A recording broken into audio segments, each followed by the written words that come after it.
Merci d'être avec nous en direct sur LCI. Il est quasiment 16h30. Ce conflit en Ukraine, ce sont aussi ces menaces russes sur l'OTAN. Avec tout d'abord, regardez une image, celle de Vladimir Poutine, aujourd'hui à Saint-Pétersbourg pour la traditionnelle grande parade navale. Alors il faut préciser que cette grande parade navale, elle n'a finalement pas eu lieu pour des raisons de sécurité selon le Kremlin. Mais Vladimir Poutine, en chef de guerre, a pris la parole. On l'écoute. Les manœuvres qui ont débuté le 23 juillet mobilisent plus de 150 navires et bateaux de soutien, 120 aéronefs, d'autres équipements militaires, ainsi que plus de 15 000 membres du personnel. L'objectif principal des exercices est de perfectionner les actions des unités et des formations de la flotte en cas d'attaque maritime. Notre tâche principale est d'assurer la sécurité de la Russie, de protéger de manière fiable sa souveraineté et ses intérêts nationaux. La marine militaire joue un rôle considérable à cet égard. Nous continuerons à améliorer son niveau de préparation au combat. Voilà donc pour cette prise de parole de Vladimir Poutine aujourd'hui donc à Saint-Pétersbourg dans le cadre d'une traditionnelle grande parade navale. Juste avant de décrypter avec vous ce qu'a dit Vladimir Poutine, un mot sur cette parade qui n'a finalement pas eu lieu pour raison de sécurité, a dit le Kremlin. C'est parce qu'il y avait des menaces d'attaque de drones ukrainiens par exemple ? J'imagine, ouais. Oui. Mais c'est quand même un signe quand même de faiblesse. Bien sûr, oui. Pour qu'il annule cette grande parade, c'est voilà, quand même alors, que la menace est importante. Rappelez-vous, au début de la guerre, il y avait quand même eu, après que les Ukrainiens commençaient à faire quelques raids audacieux avec des drones, ils avaient déjà en partie redimensionné un certain nombre de défilés du jour de la victoire. Depuis le défilé du jour de la victoire, le 9 mai, s'est refait tel que, mais effectivement, c'est un signe que cette parade était annulée pour cette raison-là. Il y avait justement les drones dans les régions de la Russie et il y avait 90 vols aujourd'hui annulés à cette cause. Donc c'est aujourd'hui justement la journée de la marine russe et il devait y avoir un défilé également, comme toujours en Crimée, à Sébastopol, mais qui n'a pas lieu, bien évidemment, on sait pourquoi, parce que l'Ukraine, qui n'avait pas même sa marine ukrainienne sur place à l'époque, a quand même détruit la marine russe basée en Crimée, juste en mer Noire. Ils ont détruit un tiers des unités russes. Une dimension hybride de cette guerre, et on voit le résultat aujourd'hui, et même le parade à Saint-Pétersbourg est annulé. Oui. Michel Fayad, lorsque vous entendez ce qu'a dit Vladimir Poutine, on se rapproche là d'un conflit avec l'OTAN ? Moi, je ne pense pas que la Russie va vraiment se lancer dans une guerre avec l'OTAN au jour d'aujourd'hui, parce que la Russie, on le voit, a quand même des difficultés en Ukraine. Alors se lancer sur d'autres fronts... je vois mal, c'est-à-dire attaquer les pays baltes entraînerait immédiatement l'intervention de l'OTAN et des États-Unis. Si on veut respecter, en tout cas, les engagements de l'OTAN, je sais qu'avec Trump, on ne sait jamais. Mais disons, en tout cas, sur le papier et dans l'idée, en principe, il devrait y avoir cette solidarité avec les États-Unis. Moi, je pense que plutôt qu'un pays de l'OTAN, la Russie pourrait s'attaquer à un moment donné au Kazakhstan. Parce que aujourd'hui, vous savez qu'avant la guerre en Ukraine, en février 2022, en janvier, donc un mois avant, il y a eu une tentative de coup d'État au Kazakhstan. Et c'est Poutine qui a sauvé le président actuel et qui l'a maintenu au pouvoir. Les relations continuent, comme je l'ai dit tout à l'heure, notamment avec les faux papiers de pétrole, mais le Kazakhstan est se prend de plus en plus ses distances de la Russie, et se rapproche des États-Unis, se rapproche de l'Europe, se rapproche de différents pays. Et ça, c'est pas tellement pour plaire à Vladimir Poutine et la Russie, parce que le Kazakhstan est extrêmement stratégique pour la Russie. C'est de là d'où décollent les fusées russes. C'est un pays qui mesure 2 500 000 km². C'est le deuxième pays le plus grand de l'ex-URSS, après la Russie, l'Ukraine étant le troisième, je crois. Et donc, en réalité, le Kazakhstan est extrêmement stratégique. Et donc, plutôt que d'attaquer un pays de l'OTAN au jour d'aujourd'hui, moi, je verrais plus peut-être un risque sur le Kazakhstan. Ouais. C'est deux choses un peu différentes. En plus, ils ont une minorité russe. Oui, absolument. Importante. Qui était 30 à 40% quand même. Voilà. Mais ce sont deux choses différentes. C'est-à-dire, le Kazakhstan, ça serait effectivement la logique de reconstitution d'empire. Toujours cette idée d'une Russie qui est le seul pays en Europe qui a connu 2 fois un empire qui s'est effondré. après la Première Guerre mondiale et la Révolution, et ensuite reconstitué par Staline après, et notamment après la Seconde Guerre mondiale, qui s'est ensuite réeffondré avec la fin de la guerre froide et qui est en train de reconstituer Poutine. Donc dans cette logique-là, effectivement, le Kazakhstan est essentiel, mais il y a un autre aspect qui pourrait être la volonté de Poutine de tester la détermination réelle de l'OTAN. Alors non pas en envahissant tous les pays baltes, mais un des scénarios qui est le plus souvent évoqué, c'est celui d'une action très limitée, par exemple sur la ville de Narva en Estonie, où il y a une forte minorité russe et qui pourrait, en prenant Narva, voir comment réagiraient les Occidentaux, ou bien, scénario encore plus préoccupant, le corridor de Suwałki, qui relie la Pologne à la Lituanie et aux autres pays baltes, et qui en même temps coupe la Russie de Kaliningrad, donc qui pourrait effectivement être un endroit stratégique fondamental, et qui pour Poutine pourrait être une manière de voir est-ce que les Occidentaux feront réellement bloc. Donc on est quand même dans ces scénarios,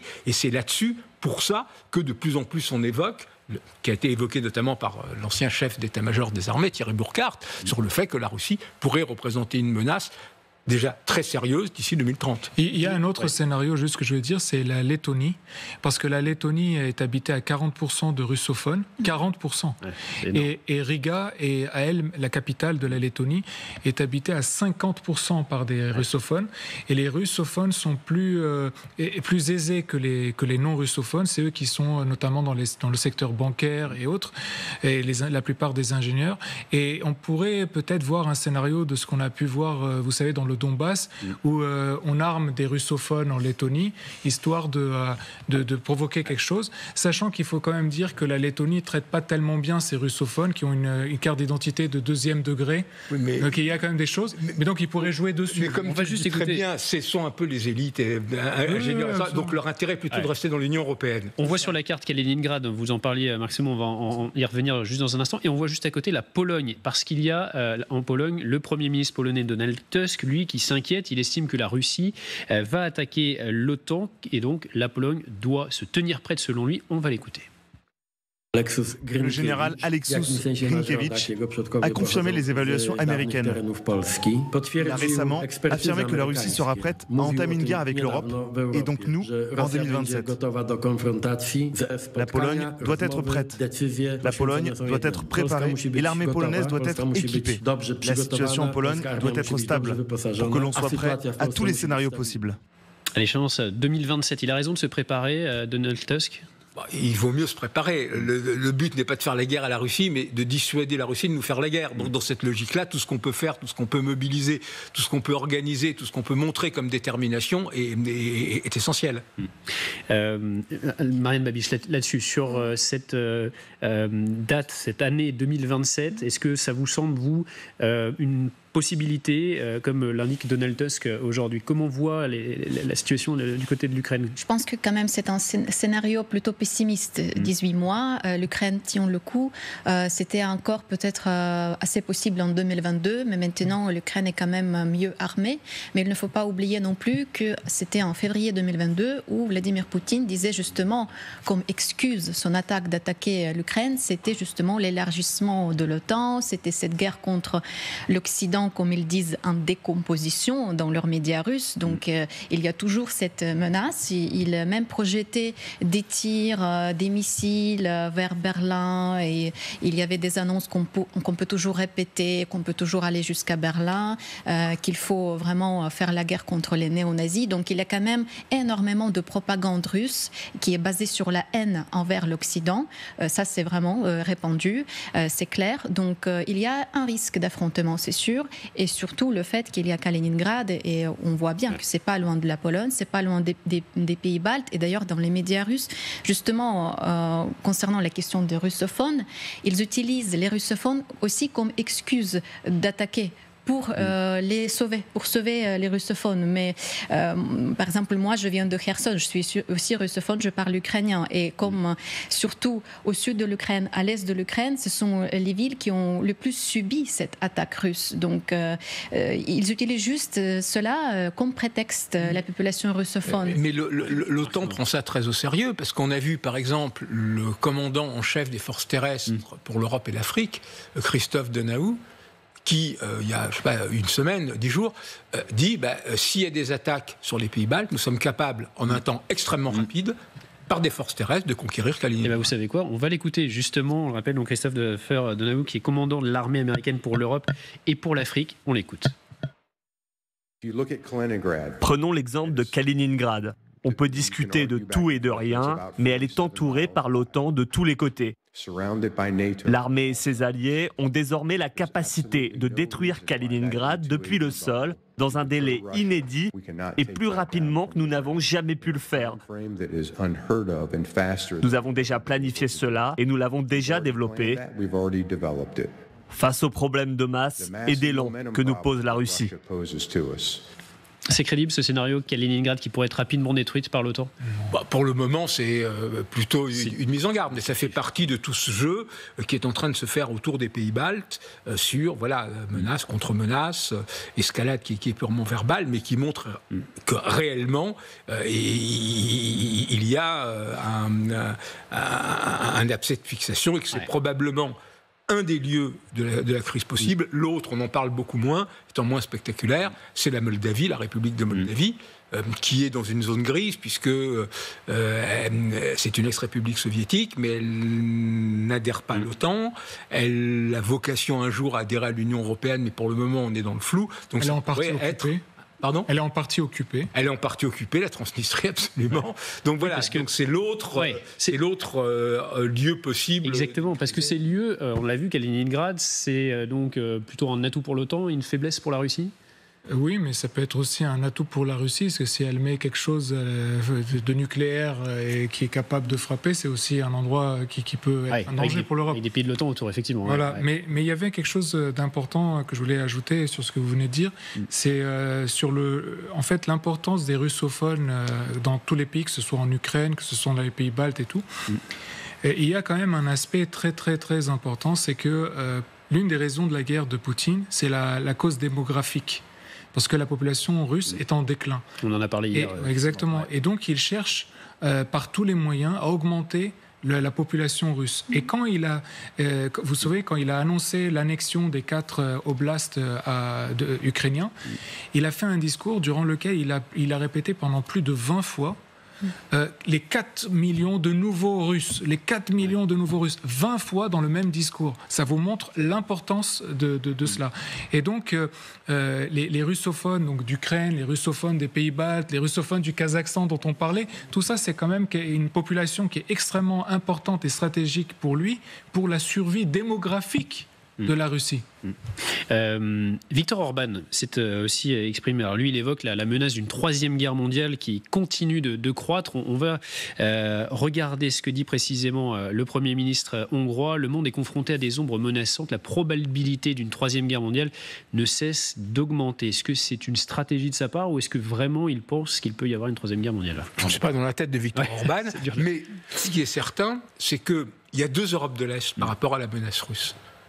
Il y a l'Europe de l'Est de la Pologne, des pays baltes, ensuite aussi les Scandinaves, qui, face à la menace russe, disent il faut s'armer, il faut se préparer, il faut être prêt à faire la guerre. Puis il y a une autre Europe de l'Est, qui est celle de la Hongrie de Viktor Orban depuis longtemps, qui est celle de la Slovaquie de Robert Fico.